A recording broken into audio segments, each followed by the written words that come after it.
Chapter 7. Someone Who Knows Your Name.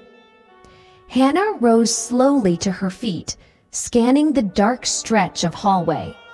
The flickering light above them cast uneven bands of brightness along the carpet, making every object look distorted, elongated. Mason tried to sit up straighter, wincing in pain. "We can't stay here," Hanna said. "Someone followed us into the building. Someone who knew exactly when we arrived." Leah still kneeled beside Mason, shaking. "We need help, real help, medical help." Mason shook his head immediately, fear flickering across his face. "They're watching the exits." Hanna narrowed her eyes. "How do you know that?" "Because," Mason whispered, "they said so." Hanna stiffened. "They said it to you?" Mason nodded. "A man, tall, dark coat. He told me if I left the building, things would escalate." Leah looked at Hanna desperately. "There are more than one of them. We saw 2 outside, and now someone inside. This isn't random." "No," Hanna murmured. "It's calculated." Mason grabbed Hanna's sleeve weakly. "They asked about you." A cold jolt ran through her. "Me?" Mason nodded warily. "They knew your name." Leah's breath hitched. "Hanna!" Hanna swallowed. "What else did they ask?" Mason hesitated. "They wanted to know what you've been looking into." "Looking into? Hanna, what does that mean?" Hanna didn't respond. Not immediately. Because the puzzle pieces she had been ignoring were aligning too neatly, too tightly. She forced herself to think clearly. "We need to move. This floor is too exposed." Leah helped Mason to his feet. He leaned heavily against her, gasping through the pain. Hanna took his other arm and guided him toward the stairwell. They reached the door just as a soft ping echoed from the elevator behind them. All 3 froze. The elevator was rising. Hanna checked the illuminated panel. Hen. Hen. Hen. The number wasn't moving. The elevator was holding its position on their floor. Leah backed away. "Someone's inside." Hanna pulled them toward the stairwell door. "Go." They slipped inside and let the door close quietly behind them. The stairwell was silent, but charged. Hanna felt pressure building in the air, like the building was holding its breath. They began descending the stairs. 12. 11. 10. They continued downward, aiming for the lobby, where bright lights and people offered at least a chance of safety. Mason's breath rasped in the darkness. Leah held his arm tightly, whispering encouragement. They reached the 9th floor landing. Then, a soft metallic sound echoed from above. A door opening. Hanna turned her head sharply. The stairwell door on the 10th floor had opened. Footsteps entered the stairwell. Measured, slow, confident. Leah's voice trembled. "He's following us." "Move," Hanna whispered, quickly but quietly. They descended faster, footsteps controlled. The figure above didn't hurry. He matched their pace, 1 step behind in rhythm, like he wanted us to hear him, wanted us to know he was close. Hanna's pulse hammered. They reached the 8th floor landing. Hanna pushed open the stairwell door. "This way." They slipped into the hallway, closing the door gently behind them. The floor was mostly dark, with a few offices lit faintly by screens in sleep mode. "We need a phone," Hanna said. "A landline, anything." "There's a security office on this floor," Mason whispered hoarsely. "Down the hall, past the conference rooms." "Good," Hanna said. "We'll call for help from inside." Leah kept close to Mason as they hurried down the hall, passing glass-walled meeting rooms filled with empty chairs and abandoned laptops. Halfway there, Mason stumbled. Leah caught him. "Easy, we're almost there." Hanna scanned behind them. The hallway was empty. But something felt wrong. Too quiet. Too still. Her skin prickled. They reached the security office. Hanna tried the handle. Locked. Leah's voice shook. "Hanna, please!" Hanna searched the wall for a keycard panel. Nothing. The office was old. Outdated. Then Mason whispered, "My badge. It works on this floor." He reached into his pocket with a trembling hand and pulled out his keycard. Hanna grabbed it gently and swiped it across the reader beside the door. A soft green beep. The door unlocked. They slipped inside.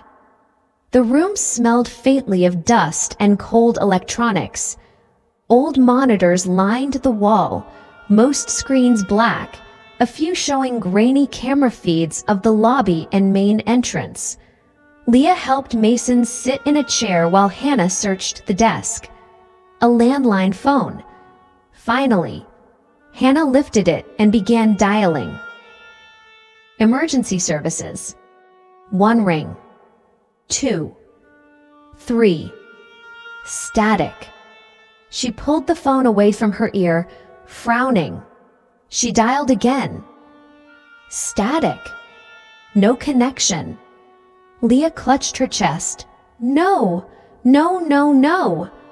"They cut the landlines," Mason whispered, his voice breaking.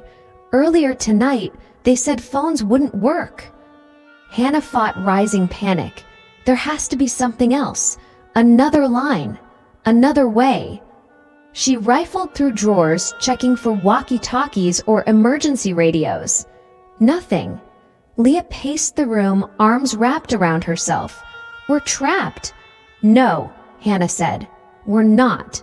She returned to Mason. "Mason, listen to me. Did they say anything else? Anything about what they want?" Mason closed his eyes. They didn't want money or access codes. They wanted leverage. "Leverage," Leah whispered. Mason nodded weakly. "They said everything they've done has been for one goal." Hanna leaned in. "Which is?" Mason opened his eyes slowly. "You." Hanna's stomach plunged. "Me?" she whispered. "You," Mason repeated. "You are the reason this started and the reason it ends." Leah's breath stared at Hanna, confused and terrified.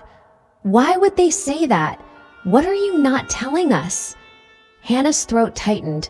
She had no answer, not one she trusted, not one she understood. A sudden bang erupted from the hallway. All three jumped. Another bang. Louder. Closer. Someone is hitting the stairwell door. Hanna spun toward the monitors. One screen showed the stairwell camera from the 8th floor, a grainy black and white feed. A figure stood at the door. A tall man, dark coat, his face lowered. He lifted his hand. Bang, bang, bang. Leah covered her ears. "Hanna, he's trying to break it." Mason's breath came unevenly. "We need to run." "Not yet," Hanna said, watching the screen. "He's not breaking it. He's performing." "What?" Leah asked, panicked. Hanna leaned closer, studying the way the man hit the door. It wasn't random. It was rhythmic. Bang. Pause. Bang. Pause. A message. A pattern. Leah whispered, "What does it mean?" Hanna counted the strikes. 3. He hit the door 3 times, then dragged his fingers down the metal slowly, the sound screeching through the stairwell speakers. Leah shivered violently. I can't do this." The man on the monitor tilted his head up at the camera. Hanna's breath stopped. He knew exactly where it was, exactly what they were watching. He raised his hand again and pointed, not at Mason, not at Leah, at Hanna. Leah's breath gasped. "He's after you! Hanna, he's targeting you!" The man lowered his hand and stepped back. Then he reached into his coat. Hanna tensed. He pulled out a piece of paper, held it up to the camera. A single sentence written in bold black ink. "You know why." Leah shook her head wildly. "Hanna, please tell me you don't know what that means." But Hanna wasn't answering, because something inside her was unraveling, slowly, painfully. Something she had buried years ago. The man on the monitor folded the paper again and slid it under the stairwell door. Then he stepped out of frame. Gone. Leah collapsed into a chair, trembling uncontrollably. Mason tried to steady her, but he was barely able to sit upright himself. Hanna moved toward the security office door. "Hanna, what are you doing?" Leah cried. "I need to see what he left." "No!" Leah screamed. "He wants you to open the door. That's the trap." "I know," Hanna said calmly. She touched the handle, paused, then turned it, opened the door a crack. A folded paper lay on the carpet outside. Nothing else. The hallway was empty, silent. Hanna crouched and picked up the note. Her hands trembled as she opened it. Inside were 4 words. Words that froze her blood. Words that confirmed this wasn't random. Words that told her exactly why she was being hunted. "We remember Ashford Park." Hanna staggered back, gripping the paper hard enough to wrinkle it. Leah rushed to her side. "Hanna, what is Ashford Park?" Hanna's voice was barely a whisper. "It's something I hoped no one ever knew." Leah's eyes widened in fear. What happened there? But Hanna didn't answer. Because she couldn't. Because the truth was darker than either of them understood. Because Ashford Park wasn't a place. It was the beginning. And someone, somewhere inside this building, wanted to finish what started there. Chapter 8. Ashford Park. Leah stared at Hanna with wide, trembling eyes. What happened at Ashford Park? Hanna folded the paper slowly, deliberately, as if the act itself could change what was written. She took a steadying breath. "Ashford Park wasn't a place I went to," she said quietly. "It was a place I survived." Leah's voice wavered. "What does that mean?" Before Hanna could answer, a distant clang echoed through the building, metal hitting concrete, followed by the faint hum of air moving through the vents. Someone was shifting their position, somewhere above them or below them. The building was no longer just a structure. It felt alive, listening. Hanna forced herself to continue. "When I was 17, I lived near a private youth facility called Ashford Park Behavioral Center. Officially, it was a school for teens with behavioral problems. Unofficially," she paused. Leah waited. Mason lifted his head weakly from the chair, trying to focus. "Unofficially, it was where troubled teenagers were sent to disappear," Hanna finished. Leah's mouth fell open. "Disappear?" They called it treatment, therapy, structure, but it was punishment, isolation, control. Hanna looked directly at Leah. And some of the staff at Ashford Park abused that control. Cold dread crept into Leah's expression. "Hanna."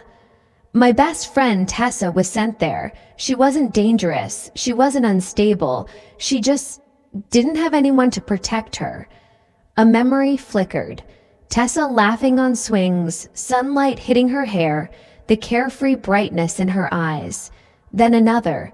Tessa's face behind a small window in a locked door, pale and frightened.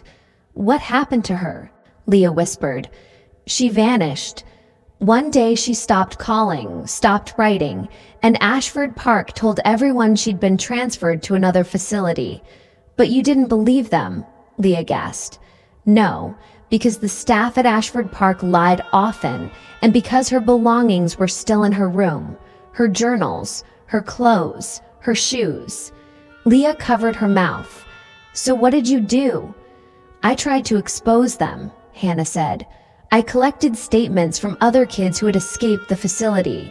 I went to local reporters. I went to the police. No one listened. They said I was too young, that I was exaggerating." Mason swallowed hard. "Hanna, you never told us this." She shook her head. "I forced myself to forget it, to bury it, because the only thing I accomplished was getting myself targeted. Strange calls, people watching the house, cars parked outside for hours." "And now they found you again?" Leah whispered. "Yes, and they remember that I tried to expose them." Leah's eyes filled with tears. "But Ashford Park closed years ago, right?" "Yes. It was shut down after an anonymous investigation exposed abuse cases. I always thought someone else, some other survivor, finally came forward." Mason's voice was hoarse. "Then who's doing this now?" Hanna looked at the folded paper in her hand. "We remember Ashford Park." It wasn't a threat from an institution. It was a message from individuals. Individuals who had been inside those walls. Individuals who had something to lose. "Some of the staff never faced charges," Hanna whispered. "There were rumors they regrouped, moved underground, operated off the grid." Mason leaned forward, grimacing. "Hanna, if they're targeting you, if they followed you here, this is bigger than just stalking." Hanna nodded. "They want to finish what they started." Leah grabbed Hanna's hands. "We're getting out of this building, now." Another heavy bang echoed from the stairwell. All three flinched. This time it wasn't rhythmic. It was forceful, intentional. Hanna rushed to the monitors. The grainy camera feed flickered, showing the stairwell door shaking violently. Someone was hitting it hard now. Leah backed away. "They're trying to break in." "No," Hanna whispered. "They're trying to force a reaction." A second figure appeared behind the first. Two men, dark coats, still faces, both staring directly into the camera. Hanna stepped back slowly. "They're not hiding anymore." Mason gripped the chair arm. "Hanna, earlier tonight, before they attacked me, one of them mentioned a name, someone they said was waiting for you." "Who?" Hanna asked sharply. Mason hesitated. "Pierce." Leah whispered, "Do you know him?" Hanna froze. Pierce. A name that hit like a punch to the chest. A name from long ago. A man barely older than a boy, an assistant counselor at Ashford Park. A man who smiled too easily, who controlled too calmly, who called himself a mentor but thrived on fear. A man who had vanished after the facility closed. A man who had sworn, staring straight at 17-year-old Hanna, that she didn't know her place. Her pulse hammered. "He was one of the senior aides," Hanna said, "but he wasn't like the others. He was organized, calculated. He knew how to manipulate the system, how to erase records." "And now he's here?" Leah whispered. "He might be, or he might be organizing from somewhere else. Pierce always preferred working from the shadows." The door banged again. Hanna snapped into action. "We're leaving, through another floor, another exit." Mason tried to stand but nearly collapsed. Leah and Hanna caught him. "We'll carry him if we have to," Hanna said. They left the security office and moved down the hallway toward the opposite stairwell. Hanna opened the door cautiously. Empty. Quiet. She helped Mason inside, as Leah followed close. They descended quickly. 7th floor, 6th, 5th. At the 5th floor landing, Hanna stopped suddenly. Something felt wrong. Too warm. Too silent. A faint hum vibrated in the air like machinery running behind the walls. "Hanna?" Leah whispered. "Why did you stop?" Hanna pressed her ear to the metal railing. A low, dull sound reached her. Voices. Muted. Too low to decipher, but close. Then footsteps. Slow. Measured. Ascending from below. Leah's breath caught in her throat. "He's coming up this stairwell." Hanna's mind raced. 2 stairwells, 2 watchers, 2 forces closing in. Not random, coordinated. Traps. "We move to the 4th, Hanna whispered. "Now."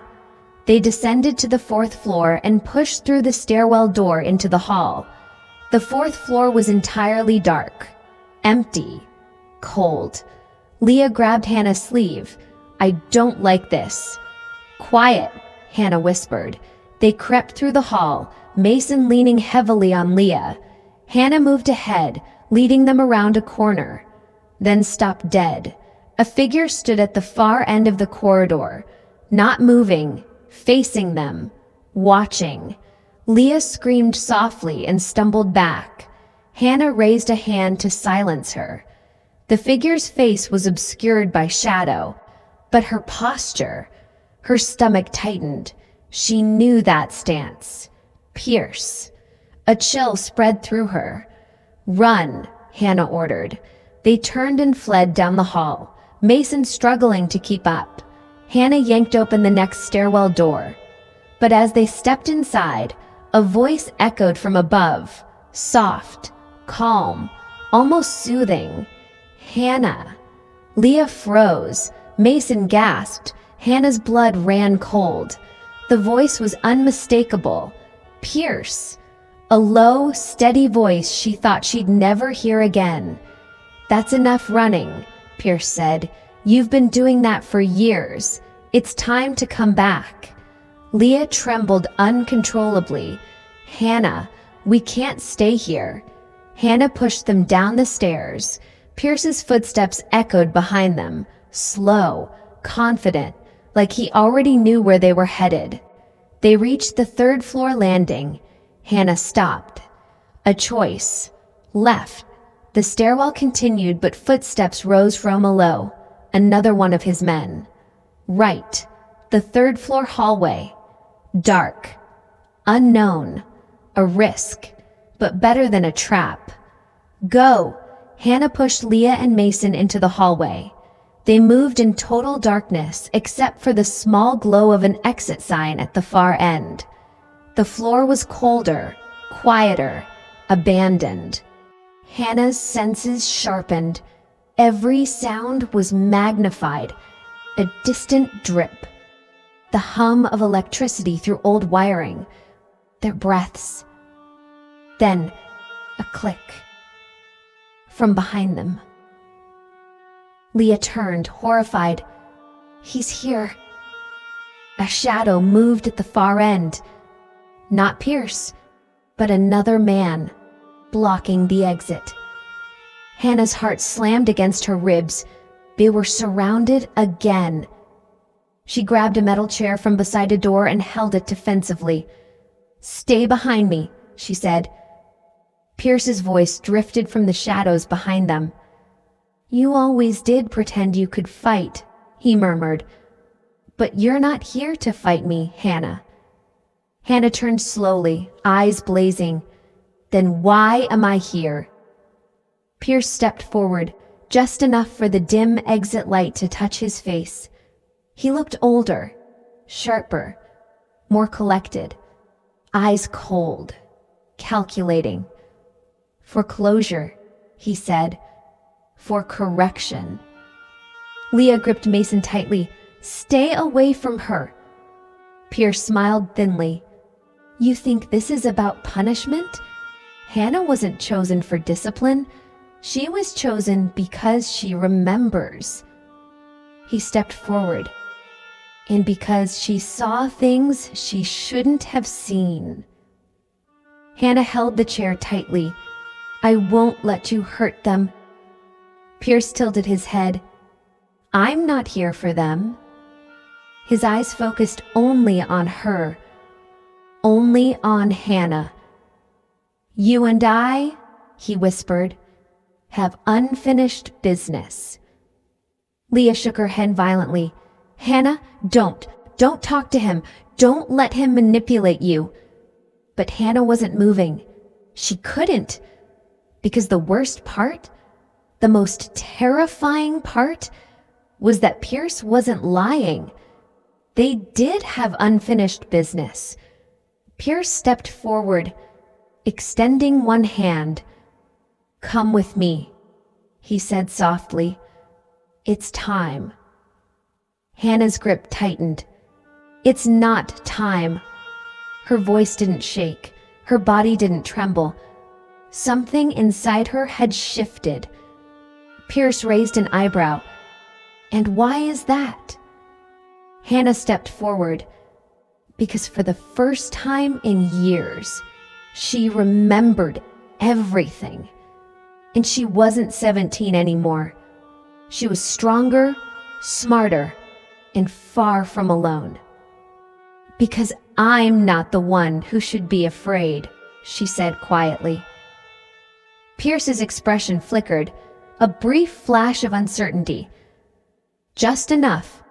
Hanna swung the metal chair forward. Chapter 9. The Fracture Point.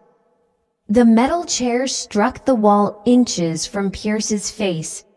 He darted back, more startled than injured, the clang echoing down the abandoned hallway. Dust drifted from the dent left in the plaster. Leah gasped. Mason nearly lost his balance. The man blocking the exit took a step forward. Pierce raised a hand sharply, stopping him. He was breathing harder now, though his expression remained composed. Hanna, he said quietly, that was unnecessary.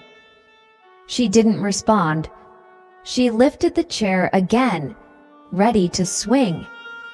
Pierce motioned for his man to stay back, eyes locked on Hanna. You always misunderstood. This wasn't a fight you had to win. This was a truth you had to accept. Hanna moved closer, chair raised. You don't get to talk about truth. Pierce exhaled slowly. You still think I was your enemy. Leah let out a choked laugh. Are you insane? Pierce didn't react to her. His eyes never left Hanna. I wasn't your enemy then, and I'm not your enemy now, but I am the only one who can explain why you were brought here. Hanna tightened her grip. I wasn't brought here. You ambushed my friend. You stalked my family. You sent people after me. Pierce shook his head very slightly, almost pitying. Hanna, if I wanted to silence you, I wouldn't need theatrics. The man at the exit shifted uncomfortably, as if even he didn't like the direction of Pierce's words. Then what do you want? Hanna demanded. Pierce stepped forward, slowly, carefully, like approaching a frightened animal. I guess to finish the conversation we were supposed to have years ago, before everything fell apart, before you ran, before the shutdown. Leah lurched forward. We're not doing this psychodrama. Let her walk out of here. Pierce didn't even look at her. You always had a talent for disruption, Hanna. for stirring people, for waking things that were meant to sleep. Hanna's stomach turned. Stop speaking in riddles.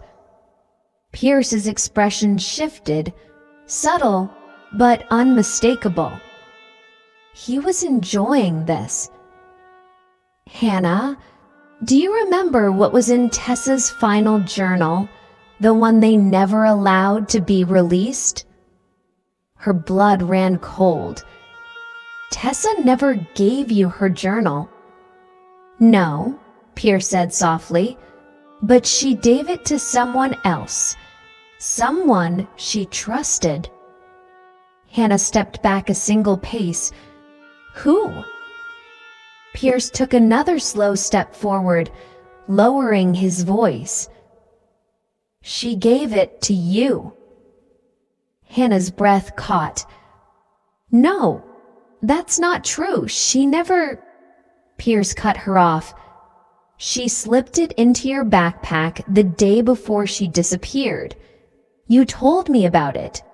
You came to me in tears, shaking, terrified. You said you didn't know what to do because the journal described things that would have shut the entire institution down. Hanna shook her head violently. Stop! I never came to you with anything. I never trusted you. Pierce's eyes didn't waver. You did. You trusted me until the night everything changed. Leah looked at Hanna, confused. Hanna, is any of this true? No, he's twisting things. Am I? Pierce asked. His tone was disarmingly calm. Hanna, trauma does strange things to memory. It fractures and rearranges. Sometimes you bury the parts that made you feel powerless. Sometimes you rewrite the past in your own mind. Stop talking, Hanna said, gripping the chair harder. Leah stepped closer to her. Hanna, it's manipulation. Don't let him. Pierce overspoke her. Do you remember the basement beneath Ashford Park? Hanna froze. A sharp pain shot behind her eyes. A flash. Concrete floors. A flickering fluorescent light. A girl crying. Tessa. Leah whispered. Hanna? Hanna swallowed hard, pushing the memory down. There was no basement. I never went down there. Pierce watched her closely. You did, and so did Tessa. Hanna backed away from him. Stop. Pierce stepped closer. You were the last person to see Tessa alive. The words hit the air like a gunshot. Leah gasped. Mason, despite his pain, struggled to look at Hanna. Hanna's pulse thundered in her ears. That's not true. Pierce tilted his head. Then why did she write your name on the final page? Hanna's chest tightened. What page? Pierce reached into his coat slowly. The guard at the exit tensed, ready to react. But Pierce only pulled out a thin, worn notebook wrapped in plastic. A journal. Tessa's journal. Hanna's knees nearly buckled. No, she whispered. That can't be real. Pierce held it loosely in one hand. It's the only copy that survived, and it's the reason everything that has happened tonight happened. Leah looked at Hanna, bewildered. Why would he have that? Pierce walked forward another step, lowering his voice. Because Tessa gave it to you, and you gave it to me. You were scared. You wanted help. You asked me to protect her." Hanna shook her head furiously. "No, I never asked you for anything." Pierce smiled faintly. "When the mind experiences fear, it rewrites history to survive it." The pain behind her eyes intensified. More flashes. Tessa grabbing her hand. A whispered plea. Footsteps in a hallway. A door slamming. A scream. Hanna staggered backward, disoriented. Leah caught her shoulders. "Hey, look at me. You're okay." Pierce's voice lowered. "You're remembering, aren't you?" "No," Hanna gasped, clutching her temples. "No, I'm not." Pierce continued. "You think I hurt her. You think the staff hurt her. But she made a choice. She was going to expose everything.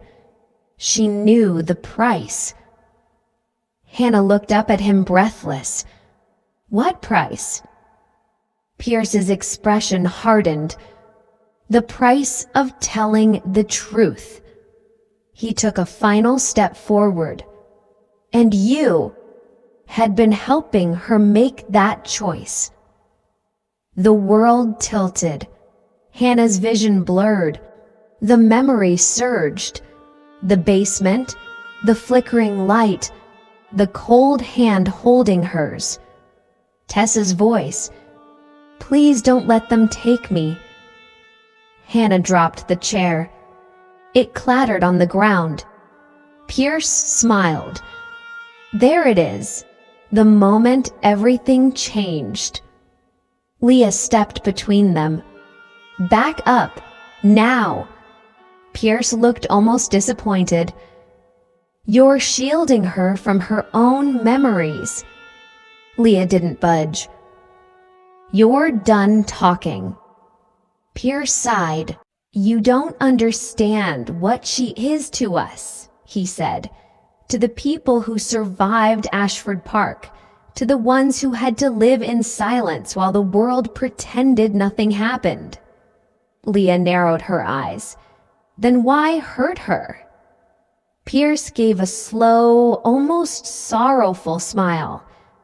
"Because she was the only witness who ran, the only one who left the rest to suffer. And she's the only one who can bring closure to what happened." The hallway vibrated as footsteps approached from the stairwell behind them. More voices. More men. Pierce's reinforcements were arriving. Leah grabbed Mason and stepped back as Hanna tried to regain her breath. Pierce lifted the journal slightly. "This is what they want," he said. "Not you, not your friends, just the truth you buried." Hanna forced herself to speak. "What did it say?" she whispered. "The last page. What did I supposedly see?" Pierce held the journal up, and for the first time, his voice was not cold. It was almost gentle. Tessa wrote a single sentence before she vanished. 5 words. He paused. The hallway seemed to stop breathing. Then he said them. "She said you saw everything." Silence. Deep. Paralyzing. Leah stared at Hanna, waiting for her to deny it, but Hanna didn't speak. Because a part of her, the part she had buried for years, felt those words like truth. Pierce closed the journal. "Hanna, you can't run from what happened anymore," he said. "You have to remember." Another set of footsteps approached, loud, fast. Pierce turned his head, confused. This wasn't his men.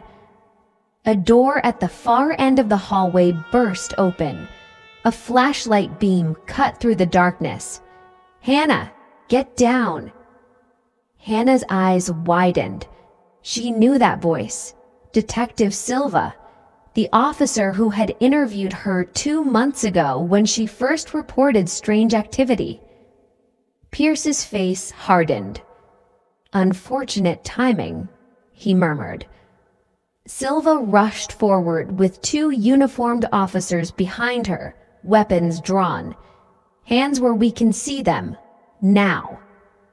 The guard blocking the exit reached for something in his jacket. Silva fired a single warning shot into the ceiling. "I said, hands up." More footsteps thundered from the stairwell as backup swarmed the floor. Pierce raised his hand slowly. "I'd advise caution," he said calmly. "None of this is what you think." Silva ignored him. "Hanna, get behind us," she ordered. Hanna hesitated only a moment before moving toward the officers with Leah and Mason. Pierce watched her go, expression unreadable. "Running again," he said softly. Silva positioned herself between Pierce's group and the 3 friends. "Pierce Donovan, you're under arrest for assault, kidnapping, conspiracy, and obstruction of—" Pierce interrupted her. "You don't understand what you're interrupting." Silva didn't blink. "I don't care." Officers swarmed him, but Pierce remained eerily calm. As they cuffed him, he looked directly at Hanna. "This isn't over," he said. "When the memories return, you'll come find me." Hanna shook her head. "No, I won't." Pierce smiled faintly. "You already have." Silva pushed him toward the exit as the other guards were restrained. Leah grabbed Hanna's hand. "Let's go," she whispered. "We're safe now." But Hanna wasn't looking at the officers. She was looking at the journal in the evidence bag. Her name written in Tess's handwriting on the final page. She felt something inside her crack. Not fear, not confusion. Something colder. Something older. Something she didn't recognize. And as the officers led Pierce away, he mouthed 2 words to her. "You remember." Hanna closed her eyes, because the truth was terrifyingly simple. A part of her did. Chapter 10: The Echo Patterns. The next morning, the town felt heavier, as if the air itself had learned something it shouldn't have. The sun was up, but the shadows still clung to every surface. Avery sat at her desk in the station, her eyes fixed on the same security files she had studied for hours. Sleep had not cleaned her mind. It had only rearranged the anxiety. She replayed the footage, the hallway, the flicker, the shape that moved in a way no normal person walked, the angle of the head, the unnatural stillness when it stopped. It wasn't just someone trying to hide. It was someone studying the camera. Avery shut the laptop. Detective Hale knocked once and stepped in without waiting for an invitation. He moved with the slow confidence of a man who believed patience solved everything. "You didn't go home." "I did," she lied. He glanced at the untouched coffee on her desk. "Right." She hesitated. "The figure in the security footage, you saw how it moved?" Hale exhaled. "I saw it, but I've also seen people who rehearse their movements to avoid identification. This could be someone trained, someone careful." "That's not what this feels like." Avery shook her head. "It feels like someone trying to imitate the idea of a person." Hale gave a slight, skeptical nod. "Imitating?" "The timing. Too controlled, too synchronized, almost patterned." Hale opened the laptop again and hit play. The figure moved down the hallway with that same uncanny rhythm. Smooth, paused, turned its head, then vanished into a blind spot. "This isn't random," Avery added. "Whoever this is, they know how the station works. They've mapped the cameras. They know the schedules. They know the blind spots. They know the exact second someone looks away." A beat of silence. Hale finally asked, "You're thinking internal?" Avery didn't answer. She didn't want to. The idea had been forming quietly, and she hated it. "I want to check the building access logs again." Hale's tone sharpened. "You already did." "Then I'll check them differently." She stood, grabbed her notebook, and walked out. The station's lower floor was colder, dimmer, and rarely visited. The older storage rooms had old copper wiring which hummed faintly. Avery pushed open the heavy door to the records archive. Inside, the fluorescent lights buzzed overhead. She sat at the terminal, entered her credentials, and opened the logs again. Hale wasn't wrong. She had already reviewed these. But she hadn't looked for patterns. She sorted the logs by timestamps, then by ID numbers, then by door location. After 30 minutes, something emerged. A sequence, a rhythm. 3 doors. Same 3, always accessed within a 2-minute window, always late evening, always after staff shift changes. A ritual. But the part that chilled her? All 3 doors belonged to people who had been interviewed about the disappearances. Not suspects, not witnesses, victims who had reported feeling watched before they went missing. Avery's pulse picked up. Someone was entering the workspaces of the people who later vanished. Someone with clearance. Someone who understood the building better than most. She pulled up ID number 9027. The badge belonged to someone with mid-level clearance. Assigned to maintenance. No photo attached, just a placeholder silhouette. Last recorded update 2 years ago. That wasn't allowed. Every ID needed a current image. She leaned closer, opened the file. It was practically empty. Name, Aaron Vale. Department, Facility Support? Supervisor, none listed. Shift records, missing. Avery muttered, "This is either a clerical disaster or intentional." And then she stopped breathing.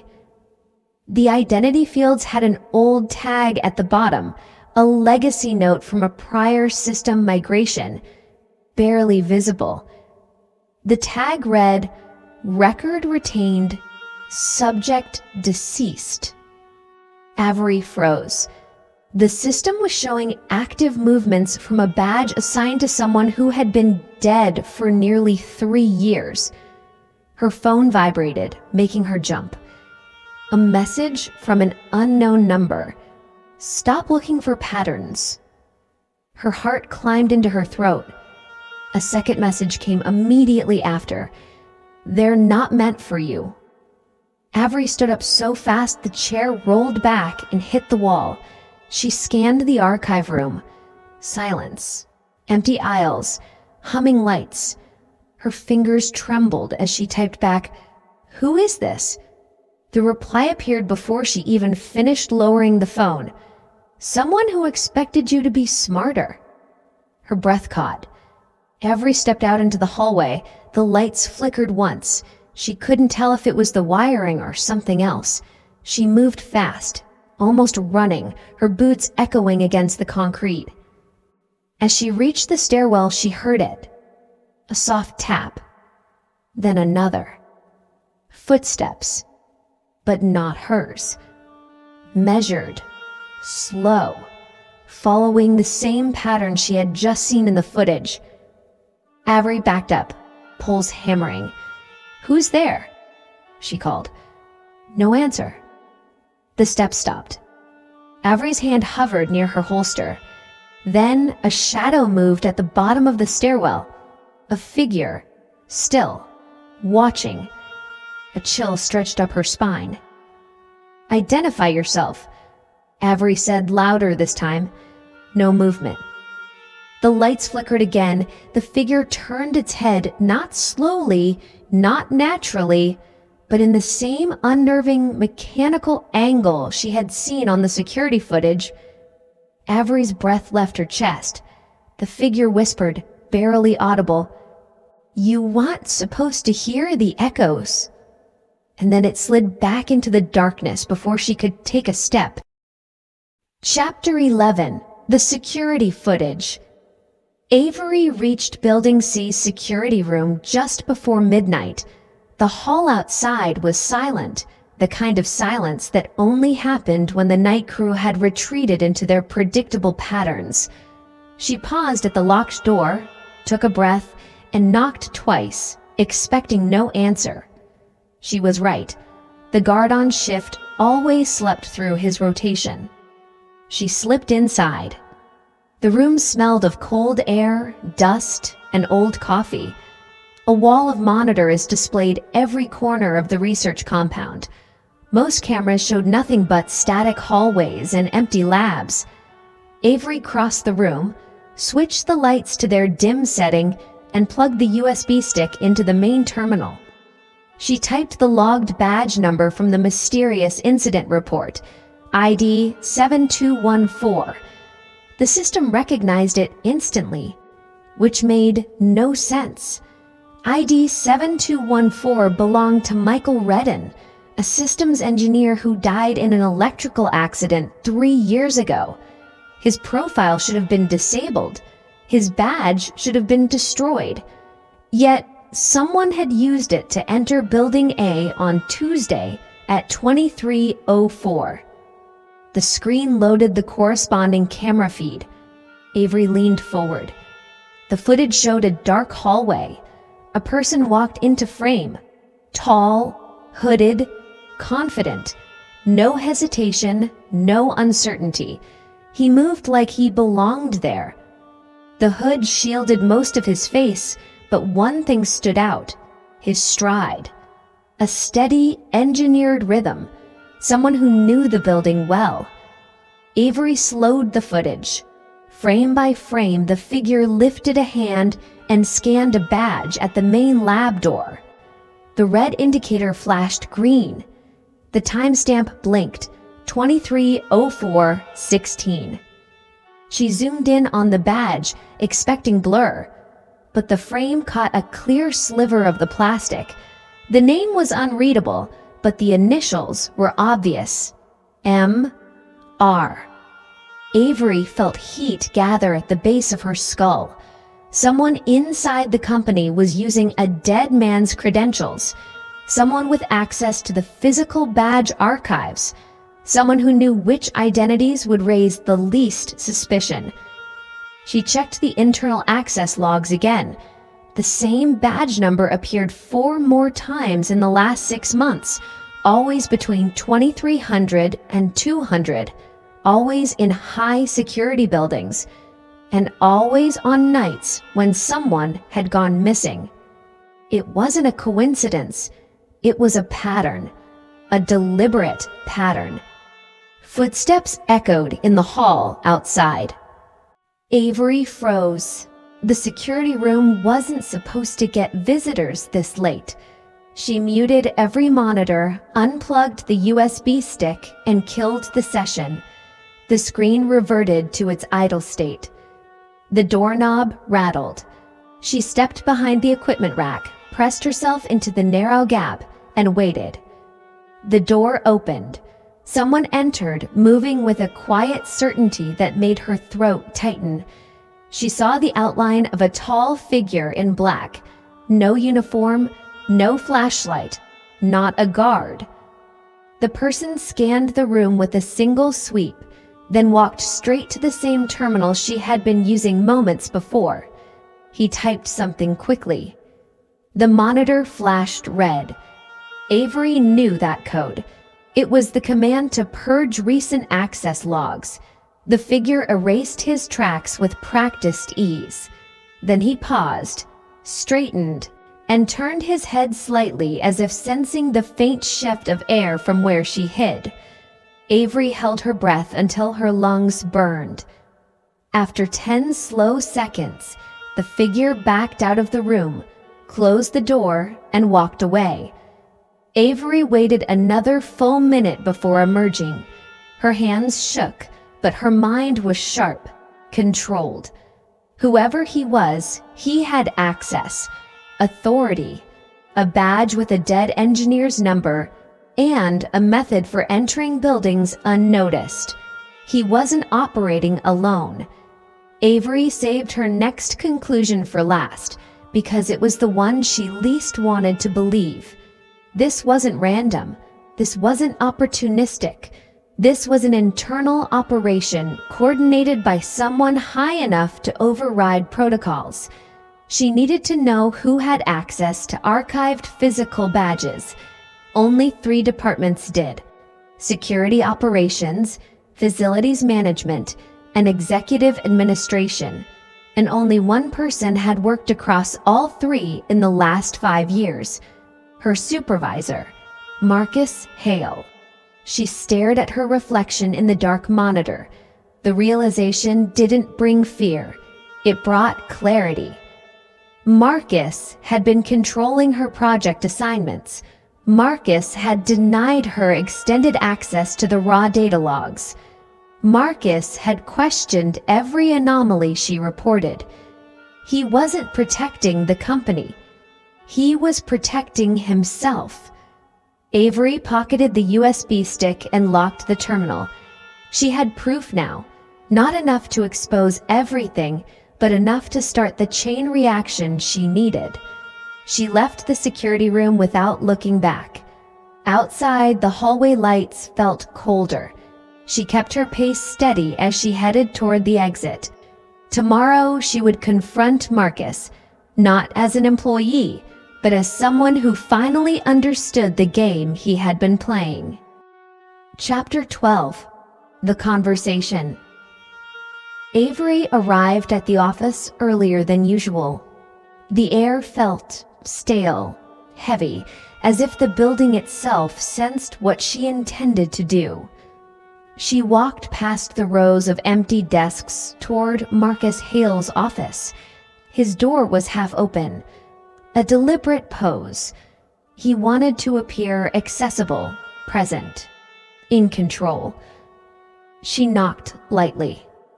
Marcus looked up from his laptop, his expression warm, practiced. "Avery, early start.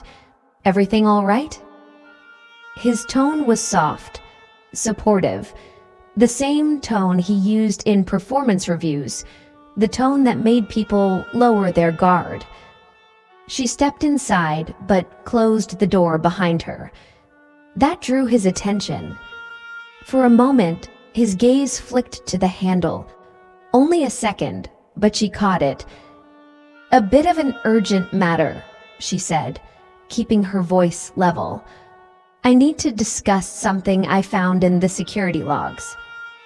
Marcus leaned back, folding his hands. "Security logs? That sounds serious. Please sit." She did not sit. "I found repeated access entries from a badge belonging to Michael Redden." She watched his reaction closely. Marcus blinked once, calm, controlled. "Michael Redden, the engineer who passed away?" "Yes." "Strange. His credentials should have been disabled." "They weren't." Marcus nodded slowly. "I suppose a clerical oversight is possible. We still have legacy systems tied to older databases." "It wasn't an oversight. The badge was used multiple times over the last month." He held her eyes for a long moment. Then he exhaled, as if taking on the weight of her concern. "Avery, You've been working long hours. I've noticed it. When you're under pressure, it's easy to draw conclusions that seem logical in the moment, but it's on camera. Someone used the badge. Someone tall, wearing a hood. He didn't flinch. And you're certain it wasn't a timestamp glitch? I saw him scan the card. I see. He tapped his finger lightly against his desk, a small rhythmic pattern, a grounding technique used by people who needed to maintain control. May I ask, why were you in the security room? To check a discrepancy. Without authorization? Avery stiffened. I have enough clearance to access the logs. That's not what I asked. Why were you accessing physical security terminals after hours? That's a significant breach of protocol. Avery felt heat gather in her chest. Because something is happening in the buildings at night. You know it. People go missing, doors open without explanation, reports get rewritten, and now a dead man's badge is being used. Marcus sighed, sounding almost sad. Avery, I understand stress. I understand fear. These cases have been disruptive for everyone, but inventing patterns won't bring clarity. It will only make you feel more unstable. She stared at him. I'm not unstable. I didn't say you were. His voice softened further. But you're showing signs of strain. You're isolating. You're focusing on anomalies without context. You're interpreting standard security noise as a personal threat. I'm seeing facts. You're seeing pressure, Marcus corrected. And that is nothing to be ashamed of. He stood, walked around the desk, and positioned himself beside her, not blocking the door, but close enough that he could if he wanted to. Avery, you're talented, one of the strongest analysts here, but no one, not even the best, can stay objective forever under extended stress. This is why we have internal support channels, why we encourage balanced workloads. You've been carrying a lot alone. She clenched her jaw. I know what I saw. Marcus gave a small, sympathetic smile. And I'm not dismissing your feelings, but I need you to understand the difference between a feeling and evidence.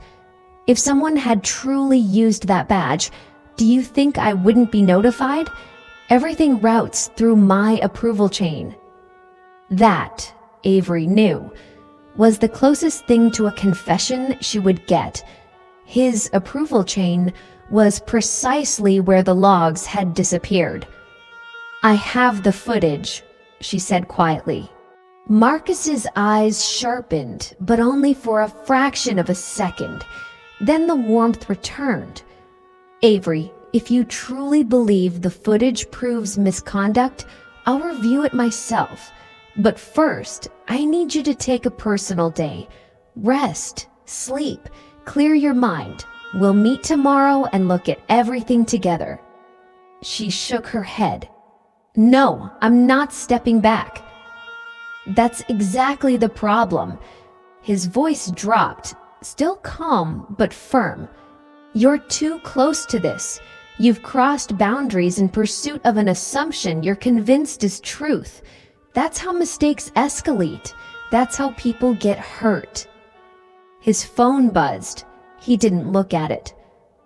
Avery, he said, I need you to trust me. Let me handle this. She realized then that he was not trying to calm her. He was trying to contain her.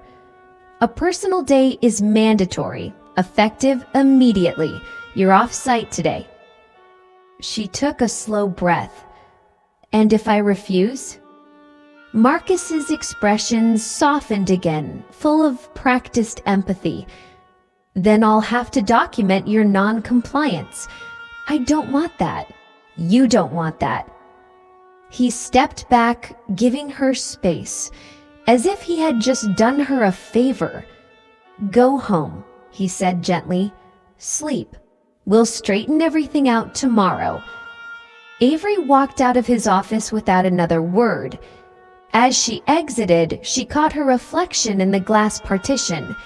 Calm, controlled, unshaken. Marcus thought he had weakened her position. What he didn't know was that she had already duplicated the footage, and tonight she would find someone outside the chain of command to verify every second of it before Marcus erased the rest. Chapter 13. The Last Archive. Avery spent the rest of the day off-site, exactly as Marcus instructed. Not at home, not resting, not retreating. She chose a quiet public library 2 miles from the compound. It was neutral ground, somewhere Marcus could not monitor her access logs or track her internal activity. She sat at a workstation in the back corner, plugged in her encrypted drive, and opened the duplicated footage. The man with the hood, the stolen badge, the impossible access. She watched it again, frame by frame, absorbing every detail until it became muscle memory. No shadows, no distortion, no digital artifact that Marcus could use to discredit her. It was clean. Now she needed someone completely outside his chain of command.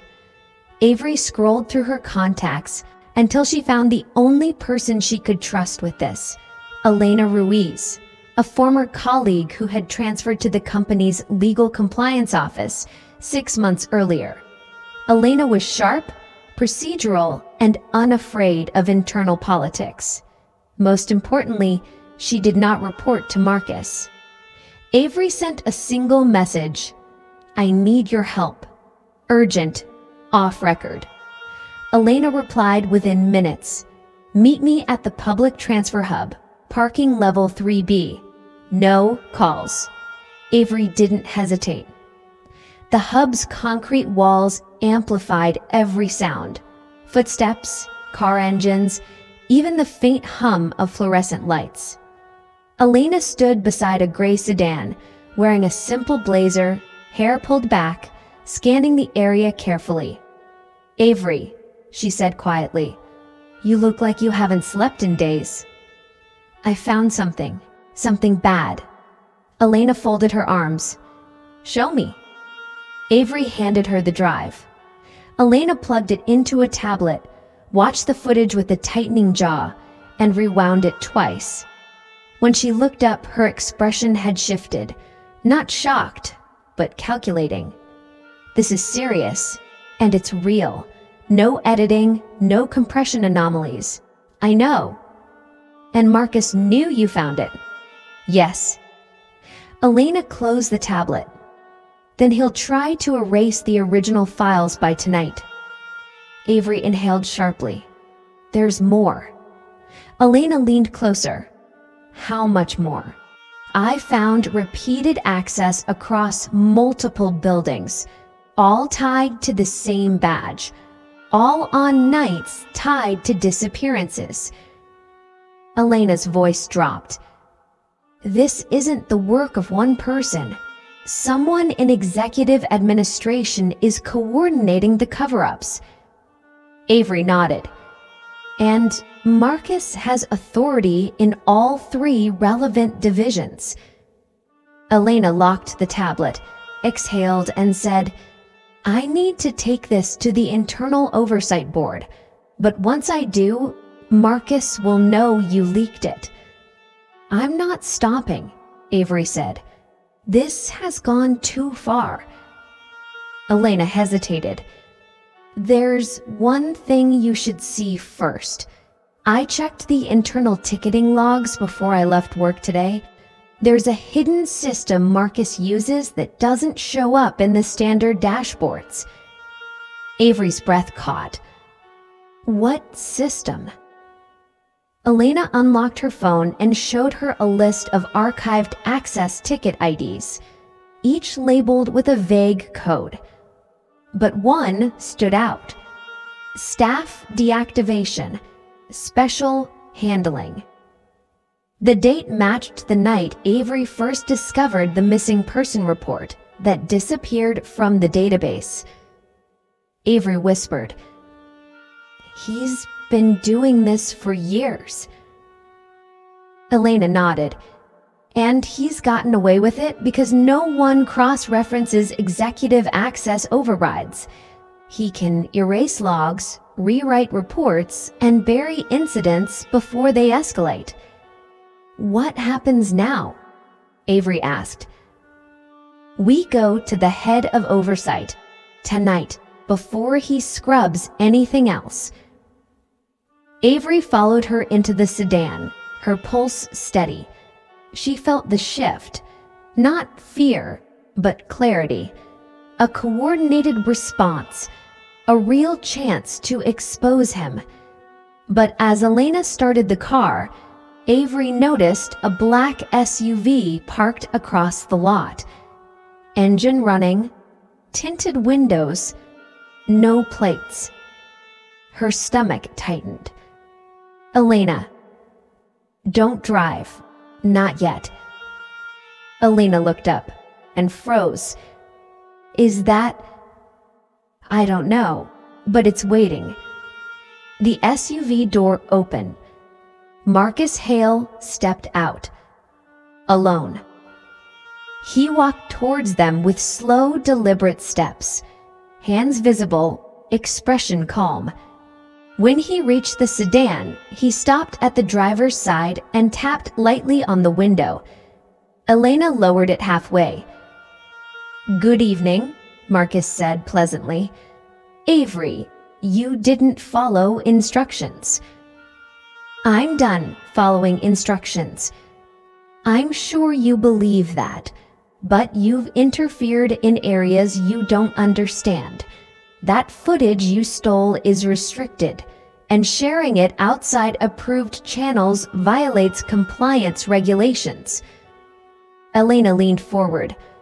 "Marcus, you have no jurisdiction over oversight investigations, and we've already duplicated the files."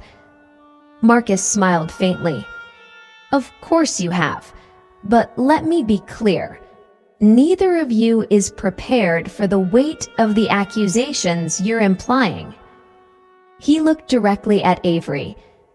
"You think you've uncovered a conspiracy. What you've uncovered is a series of operations designed to protect this institution from internal risk. People who go missing are people whose actions justified intervention." Avery felt her pulse spike. "You're justifying disappearances?" "I'm providing perspective. This company handles sensitive research. Not everyone can be permitted to jeopardize it. Some situations require careful management." Elena's voice sharpened.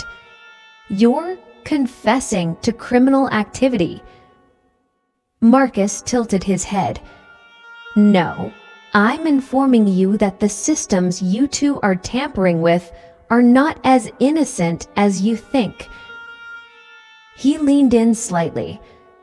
"And Avery, you were never supposed to see those logs." Avery met his gaze. "But I did." A long moment of silence passed. Marcus stepped back, hands raised, as if signaling he wasn't escalating. "You're both making a mistake. Turn the evidence over to me. I'll resolve the misunderstanding internally." Avery unlocked her door and stepped out of the car. "No, this ends now."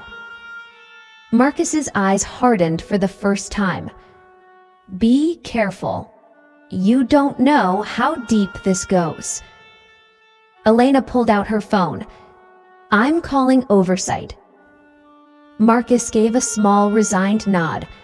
"Then, so be it." He returned to the SUV, closed the door and drove away without urgency. Avery watched the taillights disappear into the concrete exit ramp. Elena looked at her. "He's not running." "No," Avery said. "He's preparing." Elena shifted the car into gear. "Then we move faster." It took 4 hours for Oversight to review the footage, cross-reference the archived ticket IDs, and access internal systems Marcus could no longer modify. By sunrise, the board had issued a full internal freeze order. Marcus Hale was removed from the premises under escort. The investigation widened. More logs surfaced, more names, more suppressed disappearances tied to unauthorized interventions Marcus had overseen. Avery stood outside the building, watching the sun rise over the lot. The air was cold, but her mind was clear. Elena approached quietly. "It's over." Avery nodded. "For him." Elena paused. "For you, too. You exposed it. You stopped it." Avery wasn't sure she agreed. The cost of what Marcus had done would take years to unravel.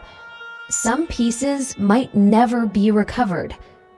But she had ended the pattern, and that was enough. She looked back at the building one last time. Inside, systems were being audited, departments reorganized, entire security models rebuilt. The shadows had names now, and the dead engineer's badge would never open another door. Avery walked towards the exit, feeling the first real release in months. The conspiracy was over. The silence was broken. The truth was documented and verified. And she was finally free.